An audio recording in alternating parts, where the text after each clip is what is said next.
Comme d'habitude, la compo du PSG contre Manchester City a fuité, on va en parler après, mais surtout dans ces compos très rapidement, eh bien il y a beaucoup de points d'interrogation. Il y a en attaque, ça n'a honnêtement aucun sens, on va en parler, c'est vraiment ultra bizarre ce que veut nous pondre Maurice. Et enfin, sur le côté gauche, qu'est-ce que tu fous? On va en parler, alors installez-vous bien, c'est parti pour cette nouvelle vidéo.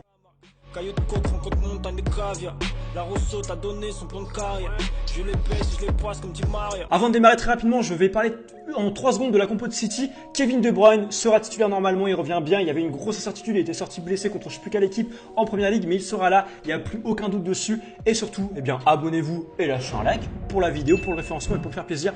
Là, la chaîne est en train d'exploser les mecs vraiment ce mois-ci, donc merci à vous. Et on continue, on s'arrête pas, et c'est parti. C'est à la fois cool de pouvoir voir la compo d'équipe du Paris, évidemment, mais clairement les mecs, je comprends pas pourquoi on arrive à avoir les compos d'équipe à l'avance. Normalement, le but c'est de bluffer un peu, c'est de faire croire qu'un tel va jouer pour qu'ils aient pas le bon système de jeu. Là, il n'y a pas de suspense. On peut pas bluffer contre les équipes adverses parce qu'à chaque fois, ils ont juste à taper compo d'équipe probable PSG City sur Google et t'as la compo d'équipe qui est à chaque fois la bonne en fait. Contre le Bayern, les compos d'équipe données dans la presse étaient les bonnes. Contre le Barça, pareil. Il y a un moment, je suis désolé, mais c'est pas normal. Je ne comprends pas comment ils arrivent enfin bref, ça m'énerve. Mais bref. On commence évidemment avec le gardien Navas, très bonne nouvelle, on connaît, il sera là, il était malade, il est revenu contre Metz, bon match de Navas, il sera bien là, pas de problème. Et là, première petite surprise, c'est en défense centrale. On avait dans la presse ces derniers jours des rumeurs, plutôt même des sources fiables qui nous disaient que Marquinhos serait là sans problème. Finalement, c'est pas si sûr que ça en fait. Alors Kimpembe sera évidemment aligné en défense centrale, mais plutôt avec Danilo que Marquinhos. En tout cas, on ne sait pas encore pour le moment. Et Marquinhos, j'aimerais beaucoup l'avoir, je l'ai déjà dit plein de fois. Marquinhos capitaine, il nous pousse vers le haut, il gueule sur le terrain, c'est vraiment l'âme de cette équipe comme disait Thomas Tuchel. Et en plus, Kimpembe est bien meilleur quand il y a Marquinhos. Danilo, il est certes bon, mais entre Danilo et Marquinhos, clairement les mecs, on préfère tous Marquinhos. Donc ça fait plaisir que Marquinhos revienne et malheureusement c'est pas sûr. Donc petite surprise à ce niveau-là. Autre surprise sur le côté gauche, on a vu Florenzi qui contre Metz a pas fait le match de l'année et il se devrait être aligné. Alors que honnêtement pour moi peut-être que Dagba serait peut-être une meilleure solution que Florenzi parce que Dagba est sur un excellent dernier match contre Angers je crois. Il avait été absolument incroyable et même contre le Bayern il avait été bon Dagba. Donc pourquoi pas Dagba en fait la question se pose et que la presse me donne Florenzi. Je suis ok, mais peut-être que Dagba serait une meilleure option. Dites-moi ce que vous en pensez en commentaire, mais en tout cas, les deux peuvent être une option crédible. Et enfin, à gauche, à droite, je confonds ma droite et ma gauche, mais ça va plus, bordel. Bon, à gauche, Kurzawa. Alors là, grosse surprise, et je ne comprends pas. Qu'est-ce qui se passe? Boris, qu'est-ce qui se passe dans ta tête? Qu'est-ce que tu fais? Kurzawa qui se fait manger contre Metz, contre le latéral, je sais plus comment il s'appelle, Santonz, je crois. Santonz, il l'a mangé Kurzawa. Diallo est bien meilleur défensivement contre City. Et contre City, on va pratiquement agir qu'en contre-attaque. Et en contre-attaque, Neymar, Verratti, Mbappé, c'est suffisant, avec éventuellement Di Maria. On n'a pas besoin franchement de nos latéraux pour apporter. Alors autant sécuriser le côté avec Diallo. Et là, c'est Kurzawa qui devrait être titulaire. Je comprends pas. Kurzawa, il est bien meilleur offensivement que défensivement. Diallo est bien meilleur défensivement que Kurzawa. Il court plus vite. Kurzawa se fait manger défensivement. C'est impossible. Je comprends pas comment c'est possible. On l'a vu contre le Barça au match aller. Kurzawa au match aller, il s'est fait manger, boire de tous les côtés, par tous les trous.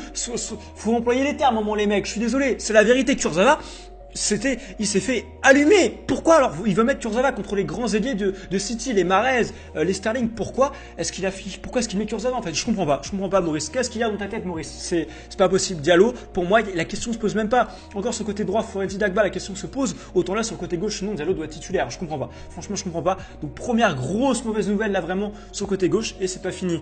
L'attaque pour moi elle est pas bonne. L'attaque, j'en ai déjà parlé, je vais en reparler. L'attaque n'est pas bonne, vous allez voir. Mais avant ça, je le rappelle, j'ai un pote qui donne des pronos gratuits sur Instagram. Costa Prono. Et alors Instagram en description, n'hésitez pas à aller vous abonner, vraiment les pronostics sont gratuits. Si vous voulez commencer tranquillement, et bien là, n'hésitez pas à aller les voir, c'est cool. Et vous pouvez également avoir les pronos par mail si vous n'avez pas Instagram, il y a tous les liens en description. Et c'est parti, on continue la vidéo avec le milieu de terrain. Et au milieu de terrain, c'est un des seuls trucs où je suis ok avec le gardien, ça va être un milieu de terrain Paredes Gay. Alors Gay, pas besoin d'en parler, il est absolument phénoménal, monstrueux Gay. J'en parle trop donc j'en parlerai pas. Incroyable Gay, Paredes pareil, il revient bien. Mais honnêtement, entre Paredes et Herrera, la question se pose sincèrement. Herrera est sur une très bonne période, Paredes fait des bons matchs sans plus. Encore une fois, la magnifique passe d'Herrera hier sur le match de Metz est absolument incroyable. Herrera peut très bien nous sortir les mêmes passes que Paredes avait sorti sur le match du Barça au match aller. Je crois que c'était ce match-là. En plus, Herrera récupère plus de ballons. Pour moi, il court plus que Paredes. Donc franchement, si Paredes fait pas un bon match, Herrera on le fait rentrer de suite. Sincèrement, il faudra vraiment faire rentrer Herrera de suite. Avant de parler de la compo d'attaque, on va parler rapidement d'Mbappé. Vous l'avez tous entendu parler, vous l'avez même tous vu. Mbappé, après son magnifique doublé contre Metz, il est sorti blessé. Alors très rapidement, pas de frayeur pour Mbappé. On l'a vu poster sur Instagram, il a l'air bien, les sources sont extrêmement positives. C'était juste une petite béquille, rassurez-vous. Normalement, Mbappé devrait être là et même à 100%, donc c'est parfait. Et alors là, l'attaque, c'est incompréhensible. Je comprends pas ce que Maurice franchement fout. Ça n'a honnêtement aucun sens. Vraiment, je ne surjoue pas, je comprends pas. En fait, la compo d'équipe, je vous la donne. Alors, c'est pas forcément clair sur le truc que je vous affiche à l'écran, mais j'ai compris en gros, c'est Neymar à gauche, ça évidemment c'est ok. C'est Verratti en faux numéro 10, ça n'a pas de problème aussi. Il pourra du coup venir défendre lorsqu'on sera attaqué et venir, dès qu'on sera contre-attaqué, en contre-attaque, sprinter avec Mbappé et Neymar pour contre-attaquer ultra rapidement, ça c'est ok. Ça c'est franchement aucun problème. Mais par contre, Mbappé à droite et Keane ou Icardi en avant-centre, mais je ne comprends pas. Sincèrement, je comprends pas. Ça n'a honnêtement aucun sens. Pourquoi? Parce que j'en ai déjà parlé dans ma vidéo, comment on devait jouer pour battre City. Je l'ai dit, on n'a pas besoin d'un Keane ou d'un Icardi dans ce match-là. Il nous faut juste des contre-attaquants et pas des joueurs comme Keane ou Icardi qui sont utiles pour des attaques placées. Keane ou Icardi, c'est pas des joueurs extrêmement rapides. Ok, c'est des attaquants qui courent quand même assez vite, mais Mbappé et Neymar sont plus vifs. Ils dribblent plus vif, balle au pied, ils vont plus vite. Ça n'a aucun sens. On n'aura pas besoin d'eux sur ce match-là. Parce qu'en plus, Di Maria également peut défendre. Et là, du coup, vous l'avez compris, Di Maria ne jouera pas. Alors, Di Maria, c'est vrai que sur les derniers gros matchs de Ligue des Champions, il a quand même assez peu apporté. C'est bien vrai. Mais mine de rien, Di Maria revenait assez bien. Il avait assez peu de temps de jeu dès qu'il est rentré dans les fins de match contre Metz, contre Angers. C'était des passes bien incroyables, des Madières, des trucs du turfu, sincèrement, Di Maria. Et Di Maria est bien plus habile pour contre-attaquer qu'un Keane ou Icardi à mon goût. Et en plus, Di Maria sait également bien défendre. On l'a vu sur le Bayern, le match retour, même le match aller, il a beaucoup défendu avec Colin Dagba, il a vraiment aidé. Il n'y avait aucun problème. Di Maria, malgré son âge avancé, peut défendre. Il le fait très bien et je ne comprends pas. Qui plus est, Di Maria a l'expérience de Ligue des Champions. Di Maria, avec le Real, quand il a gagné la Ligue des Champions, il joue au milieu de terrain, donc il défendait également pas mal. Di Maria est habitué à subir Keane ou Icardi. Ils l'ont très bien fait sur le match aller contre le Barça, c'est vrai. Mais pour moi, Di Maria est encore meilleur que à ce niveau-là. Et en plus, en contre-attaque, Di Maria sera plus utile. Donc je comprends franchement pas le point de jeu.